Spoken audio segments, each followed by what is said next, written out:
Au chapitre sécurité routière, le département de l'Oise accentue la sécurisation de certains points noirs, des zones particulièrement dangereuses pour les deux roues. Résultat, 300 000 € seront investis sur 3 ans afin de mettre en place des glissières de sécurité adaptées aux motos et scooters.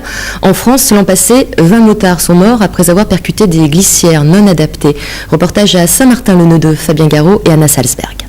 Saint-Martin-le-Neu, un petit coin de paradis dans la vallée beauvaisienne, et pourtant, ces petites routes en épingle à cheveux sont bien souvent le cauchemar des automobilistes, mais surtout des motards. Nous sommes dans un virage dangereux, en descente.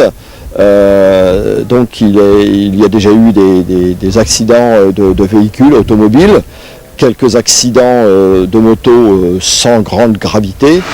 Des accidents sans grande gravité donc, mais qui auraient pu être mortels si on s'en réfère au nombre de motards tués en France cette année à cause de ces glissières de sécurité, un piège souvent fatal pour les deux roues. Les glissières classiques, évidemment, c'est ce qu'on appelait les glissières guillotine, parce que le motard, en glissant sous le rail, bien souvent était décapité par la barrière. Avec 14 motards morts sur les routes de l'Oise depuis le mois de janvier, ces virages dangereux font souvent partie des points noirs du département.